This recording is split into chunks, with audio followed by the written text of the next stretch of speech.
up, y'all? Snipes-n-Snarfblatts, your unauthorized place for Disney, Pixar, Marvel, and Lucasfilm. I'm your host, Jason, and I'm going to be real honest. I didn't think we were going to have anything to talk about today. Absolutely nothing has broke news-wise that was relevant to me in the past week since we went off the air. And I mean nothing. Whole Disney umbrella. Absolutely nothing.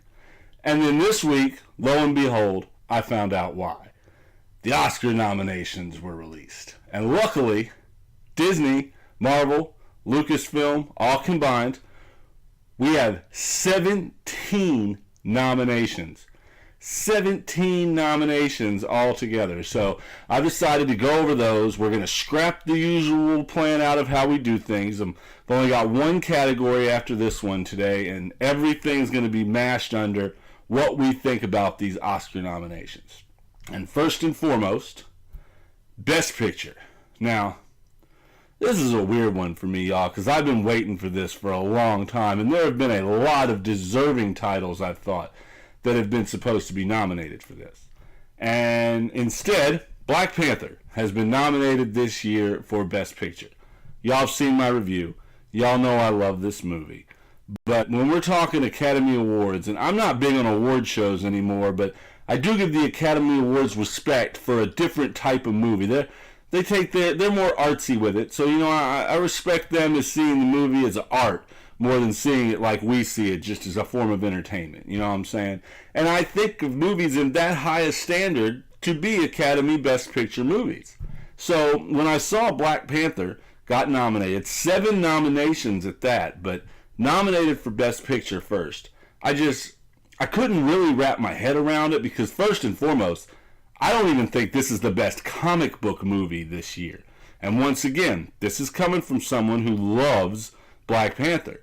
I just don't think it was even the best comic book movie this year. Now, that's not either here nor there. The thing that really gets me when I broke it down and looked at their nominations was no Best Actor, no Best Actress, no Best Supporting Actor, no Best Supporting Actress, no Best Director, yet you still feel this movie should be Best Picture. Now, we obviously know it's not going to win. It's up against BlacKkKlansman, which I've seen is a great movie. Bohemian Rhapsody, which I haven't seen, but I heard great things. The Favorite, Green Book, I've heard great things about. Roma, A Star is Born, I've heard great things about. And Vice. So, it's not going to win. But I see its nomination as more pandering than it deserving to be there. Because, all its other nominations are for costume design and, they've got 4 that's just music related. So, what, you mean to tell me the music was that good that you feel like the music warranted to be Best Picture quality material? I'm not buying it. The Academy's been catching a lot of crap these past couple of years. And it does not take a genius to know why they threw this one in there. It's sad that in a world where Logan can get skipped over and many others, this is our first comic book movie for reasons other than it actually being an actual credible Best Picture nomination. Now, I don't want to take too much away from it. I loved the movie. I thought it was a great movie. It's just, I don't think it was even the best of its genre this year. So I'm going to have to totally pass on that nomination, and I don't really even have to make any thoughts on whether I think it'll win, because I think, in the words of Vince McMahon, no chance in hell. So I'm sad to see it go down like that, but that's what we've got. That's the first one. Now we've got, they're going to pop up through a lot of these. Like I said, they're nominated for 7 out of the 17. So we've got original score. Now, I don't remember the score of movies. I'm one of those people that I have to break it down separately. But Black Panther's on the list, and Mary Poppins Returns is on the list. Now, both of these, I want to say, had really good scores. Poppins I kind of remember, and I gotta say I somewhat remember Black Panther because it weaved in and out of the actual other original music that's in there too. And they were strong, but they're up against Isle of Dogs, If Beale Street Could Talk, and BlacKkKlansman. Once again, I don't listen for the score in movies.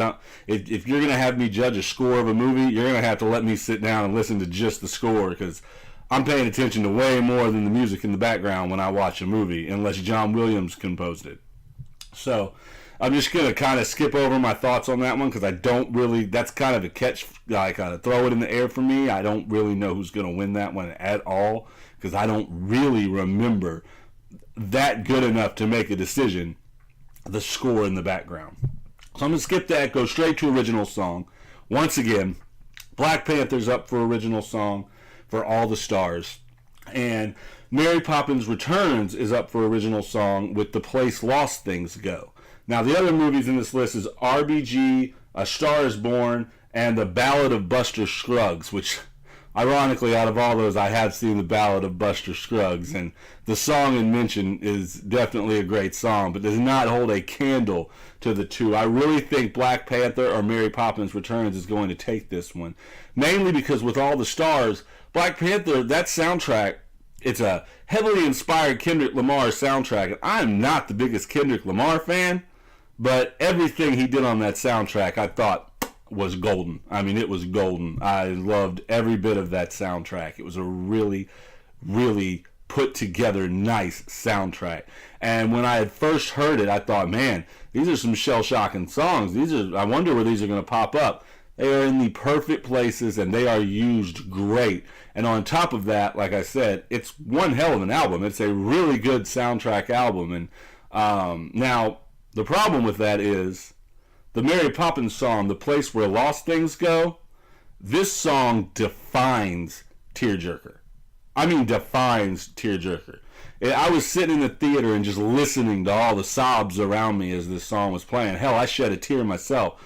This is a great song. And I really think, now, like I said, I haven't heard 2 of these 5, but I really think, if I had to guess, I think Mary Poppins is going to take that one, because, like I said, it is one hell of a song. It is a great song. Out of all the songs in that movie, between that and Trip the Light Fantastic, those were the 2 that stood out the most. And this one, just the power behind it. It's a very powerful song, the way they did it.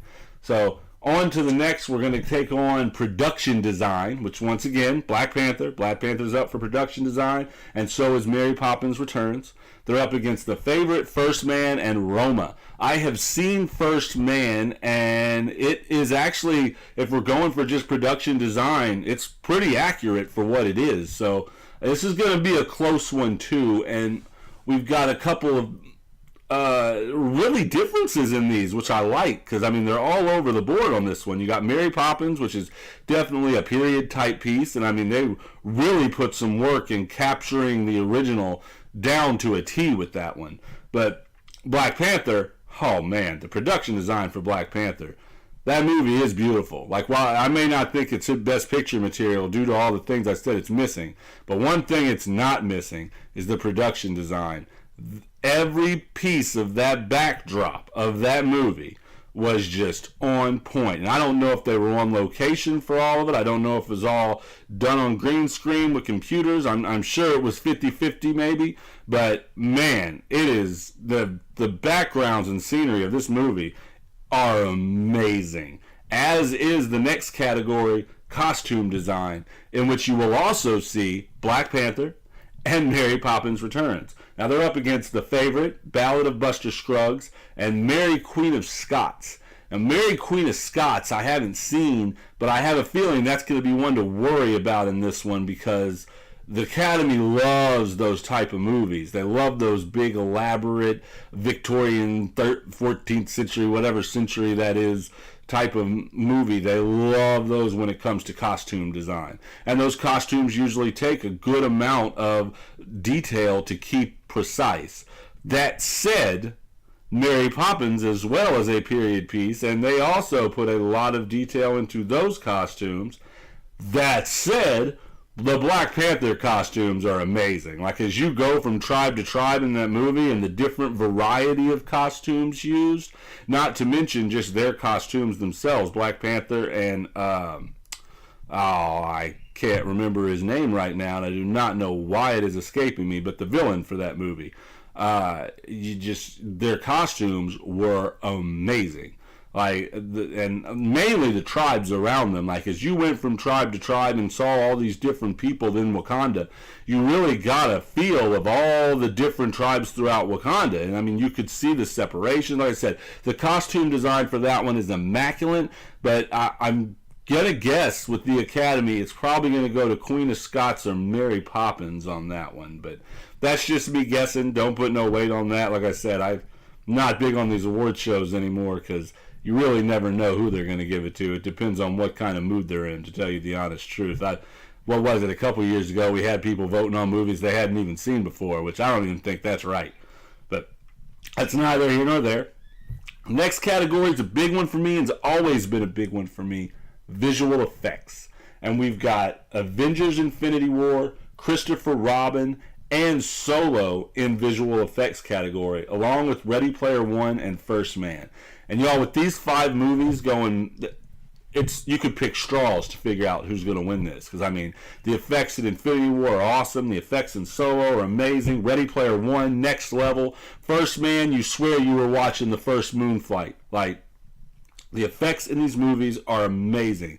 You notice I left off Christopher Robin, because if I had a favorite for this one, it would probably be Christopher Robin. Because while you don't notice the effects, because when we say special effects, we think lasers and things blowing up and all that kind of stuff, but you never think the subtle special effects. And Christopher Robin did some subtle special effects that, when you really think about it, are amazing. Because when I watched that movie, that was one thing I think I took out of it the most, was it really did look like somehow, some way, they got a talking teddy bear and his talking friends to run around and do their thing.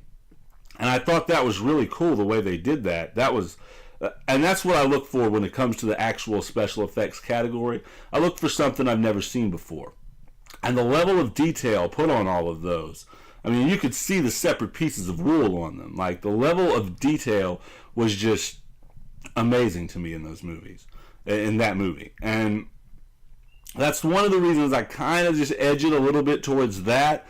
But I have a feeling that's probably going to be just me, and I really think this is going to go to either Avengers Infinity War or Ready Player One. And that's just because for the scope of the effects in general. Hell, we all know that most of Avengers Infinity War probably did not exist and was just some big giant green room they all went to go play in, you know what I'm saying? Not to mention how realistic those characters were. Thanos himself deserves a visual effects category win. So while I want it to be Christopher Robin, because I see it as something, they pushed the limits of something I'd never seen and pushed the limits to perfection, I really, really think this one's going to go down and be handed to Avengers Infinity War in the long run. But I'll be getting to more sounds, because, I mean, sounds are real big this year for a particular movie, and sound editing. Sound editing, we got Black Panther, Bohemian Rhapsody, First Man, A Quiet Place, and Roma. Now, I have seen First Man and I have seen A Quiet Place. Sound editing, those are pretty intense, especially A Quiet Place. Because, I mean, a lot of that movie, it's obviously A Quiet Place. It plays off of sound. But Black Panther, sound editing, could happen. I don't know all of the particulars that go into sound editing, but I know that there was a whole lot of sound effects in this movie. So who knows? Black Panther might take this one. I'm really hoping, because I know they're not going to get Best Picture, that at least out of some of the 7, they get a high percentage of them. Like I said, I know that one might go to Mary Poppins, but I do want to see Black Panther take home as many awards as it can take, just because comic book movies deserve more light. And if this is what we've got to have to get them in there, then so be it. I'm all for it. Let's get some comic book movies, some Academy Awards, because you can tell by their monetary gains that these are the best movies going right now. Like, that's just how it is. So, segueing into the next one, we have sound mixing. Yeah, more sound. And once again, who's into sound mixing? Black Panther. Black Panther, like I said, I swear it's got its best picture just based on the fact that somebody loved all the sounds and all the music in this movie really, really bad. But once again, it's up against Bohemian Rhapsody, First Man, Stars Born, and Roma. Now, Sound mixing, like I said, it's kind of like sound editing. I don't know all the dynamics that go into this, so it's a hard one for me to call. But I do know that all the fight scenes, all of this and that, Black Panther stands a chance in this category. I have a feeling Bohemian Rhapsody also stands a heavy chance in this category too. Same with Star is Born, because I'm sure once you get into musicals and stuff with a lot of heavy music influence in them, then sound mixing probably plays a bigger part than just when you're mixing in sound effects, score, and different songs. But once again, that's just my limited understanding of sound mixing, so I could be shot in the dark, and who knows? Hell, First Man could take this, but Black Panther's the one we got in this category, so Black Panther's the one I got my fingers crossed for, because honestly, I would love to see Disney, Marvel, Pixar, Lucasfilm take home all 17 of these, because that's just how I would love to see it. I mean, this is what I do, this is what I talk about, this is what I love. I'd love to see them take all 17 home, but we all know that's a crapshoot already. Now, this gets into more of their familiar territory in the Disney camp. Best Animated Feature. This one is going to be one hell of a race, because you got Incredibles 2 and Ralph Breaks the Internet on our side. But then you've got Isle of Dogs, Mirai, and Spider-Man Into the Spider-Verse. I personally have not seen Spider-Man Into the Spider-Verse yet. But if I've got to go by what everybody's saying about this movie, and how the critics are treating this movie, how the fans are treating this movie, how everyone's treating this movie, I'm really scared Spider-Man's going to run away with this. And the reason I say scared is because I think Ralph Breaks the Internet's one of the funniest movies, animated-wise, that I've seen in a long time, probably since Emperor's New Groove. The movie was hilarious. But I've got my fingers crossed for Incredibles 2. I thought Incredibles 2 was amazing. It took Incredibles and it stepped its game up. It stepped its animation up. I actually saw them back to back, so I got to really, really get into this and see the differences between the first one and the second one. And the second one upgraded the first one in every way. And that said, I love The Incredibles. When it came out, it was the best superhero movie of its time, because it was before its time. It came out before we launched this giant Marvel universe. And part two, it kind of gets lost now that we're in this Marvel universe, but I respected it for what it was, because it's just one hell of a great classic superhero story that we don't get anymore. You know what I mean? It's everything the Fantastic Four movies should have been, and they just kept it going so seamlessly. And they pulled a sequel off that was as good, if not better, than its predecessor. And I would almost go as far as saying that it was better. And that's a tall bound to play in the long run. But like I said, heavy competition. I really think of what I'm hearing, there is a good chance Spider-Man Into the Spider-Verse is going to take that one from us just because. And then we get into the last one that we're nominated in, the animated short film, in which it's Bao, however you say the little bun things in Japan. I loved this short. I want this short to win so bad, just because I thought it was one of the most creative shorts I've ever seen, just in the way it told itself and the message it got across so easy. And wow, the layers of this short film and what it did in like the 7 to 10 minutes it played is just phenomenal. Now, it's up against things I've never heard of: Animal Behavior, Late Afternoon, One Small Step, and Weekends. So once again, this is a crapshoot for me. I've never heard of any of these.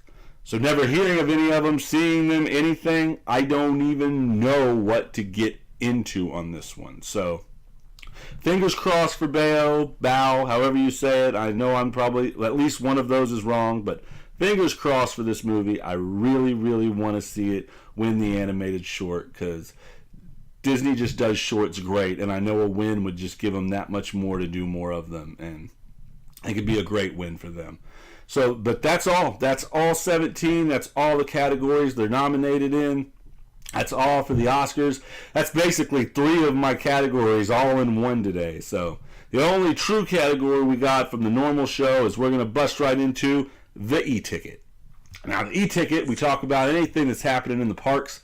And right now, the big thing happening in the parks, I got do hands-on, and I told y'all if I go to it over the weekend and I had some time, I could work it into the show. So I'm going to work in some of the stuff I went through. We went to Epcot's International Festival of the Arts. And I wish I could say that I really paid attention to the art, but I'm going this weekend to really get a good look at the art because we honestly treated this thing like it was the Food and Wine Fest.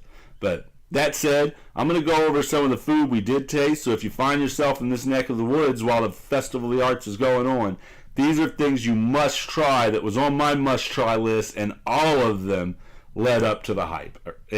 We had the test track, which is, if you've ever been to Epcot, it's right outside the test track ride, and it's like a little food cart. They had a lobster, bacon, mac and cheese in a warm bread cone.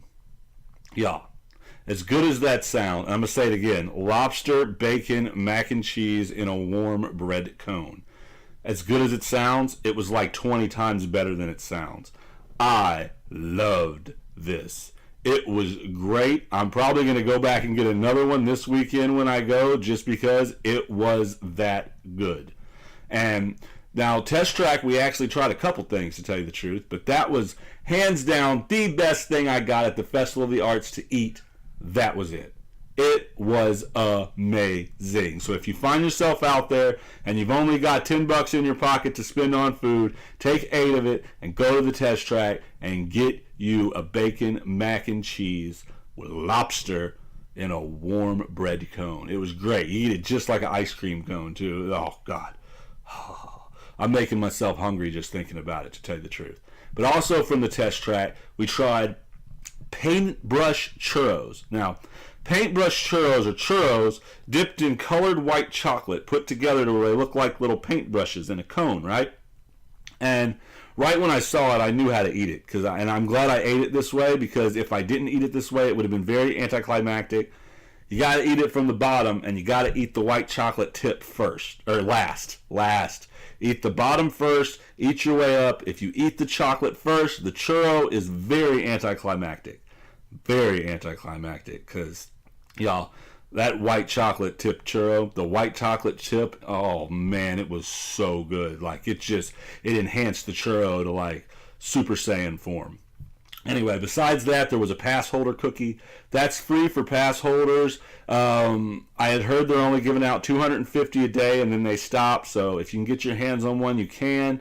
Have fun trying to eat it. Out of the 4 people that was with me, 2 of them being kids, I was the only person that could finish this damn thing. It's not really a cookie. It's more fondant than cookie. I mean, I'm talking fondant on top of fondant with a Figment picture on it, and then a little bit of sugar cookie underneath. And y'all, it's like biting into pure sugar. Your teeth can feel yourself eat this thing. That's how sweet it is. But it is good. I will give it that. It is so good if you can handle it. If you can't, you might not want to try. It could kill you. Now, fast forward to the American Pavilion.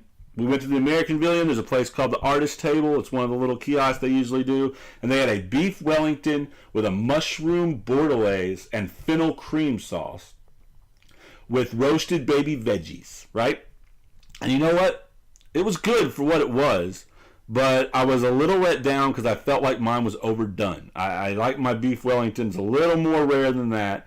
It was a little overdone, but once you dip it in the sauce, it made up for the fact that it was overdone, and it made it really, really good. I've tried a lot of stuff at the Food and Wine Festival, and I'd highly suggest that based on the foods I've tried at the Food and Wine Festival. I don't know about the roasted baby vegetables. I could have done without those. It was like cauliflower and carrots. Give me some potatoes by my beef Wellington, and we're in there.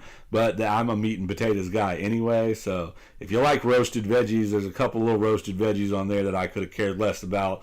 I don't eat food that my food eats, is the best way to put that in the wise words of Ron.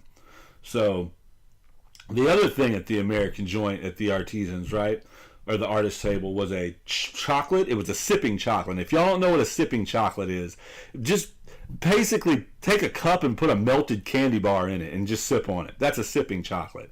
So they had that in white, dark, and chocolate because it was a whole flight. So you got a little cup of each. But the ones we got had Mozart cream liqueur in them. Oh, God, y'all. These were amazing. The The white chocolate had a white chocolate liqueur in it. The milk chocolate had a strawberry chocolate liqueur in it. And the dark chocolate had a chocolate liqueur in it. My favorite one out of all of them personally was the white chocolate. Loved it. Wife liked the dark chocolate. Least favorite was the chocolate with the strawberry, but you know what? It was still really, really good. I finished them all. I was very happy about these. These were great. I almost got another set, but I knew there was one thing coming that I had to have the most, and it was the Takumi Table Sake from Japan. This was the drink I finished out on, the sake, and I mainly wanted it because it came in a little box. You'll see it in the picture up there. But it came in a little box that you could get personalized. So I got my last name, got Jarvis put on there, because why not? And what I didn't know was they filled this box to the top. I was blown away. I was like, wow, that's a lot of sake. That was cold sake. It was good for cold sake. My wife actually prefers it cold, so she liked it a little more than me. I'm more James Bond with it. I like mine a perfect 98.4 degrees. That's just how I like my sake. There is a place in that Japan area that does serve it hot, and that's how I love mine. That's just, to me, that's how sake should be drank, and that's how I drank it the traditional way. It's my favorite way to drink it. But not going to take away from this, because a giant box of cold sake on a hot day really does help you walk around nonetheless. Now, we also went to Germany. This is one I tried, but it was mainly for my wife. We went to the Cuisine Classique and tried their frosé. She is all about this frosé, y'all. If y'all don't know what frosé is, it's rosé wine turned into a slushy like you get at the Quickie Mart. You know what I'm saying? So, I mean, like, just straight up slushy wine. On a hot day, one of the most refreshing things you can probably have, and I could tell that because after I took my taste of it, I blinked and she had downed the rest of it. But anyway, it was good, really good actually.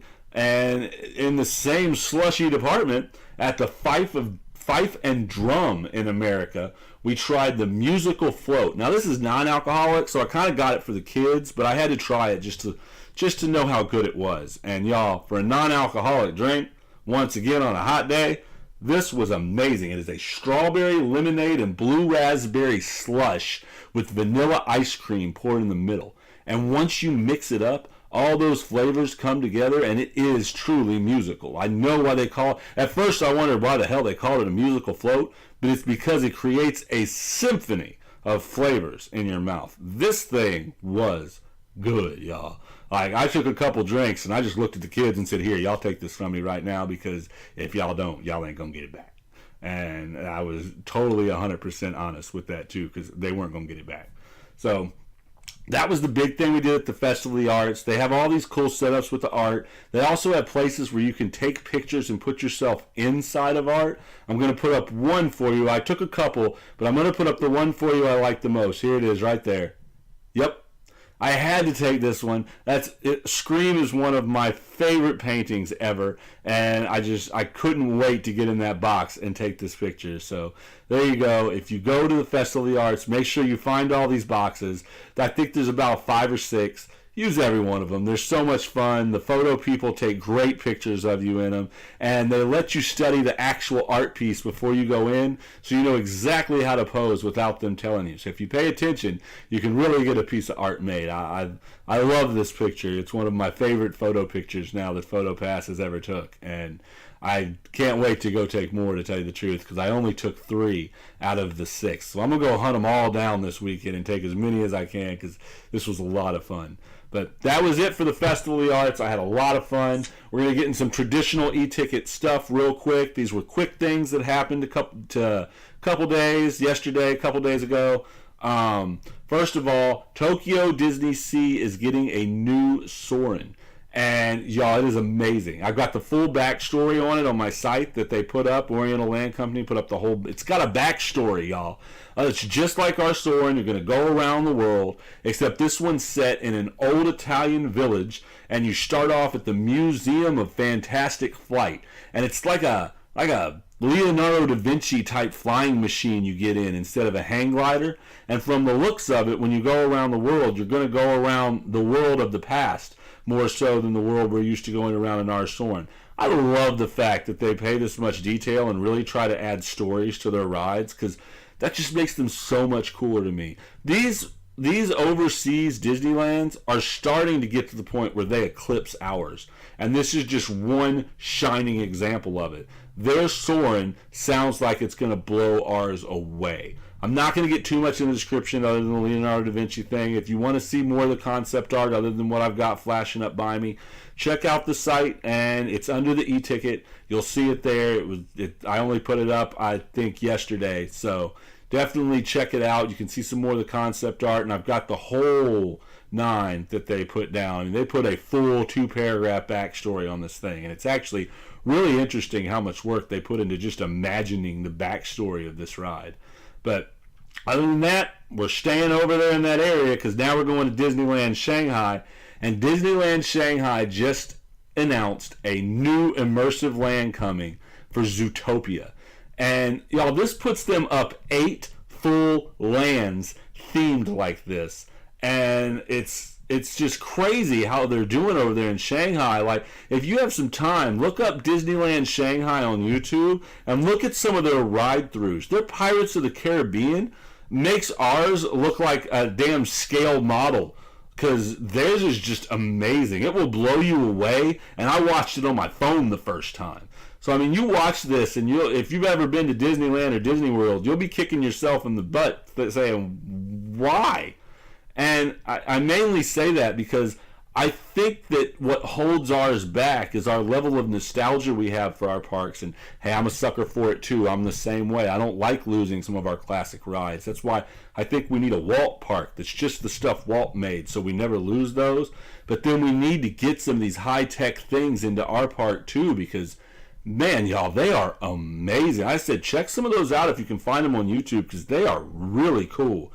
But this is back to Zootopia. They're promising a state-of-the-art attraction that's going to totally bring all the characters to life. And on top of that, obviously, they're going to have merchandise, food, drinks, all themed to Zootopia. But 8 lands now in Shanghai, y'all. That's nuts.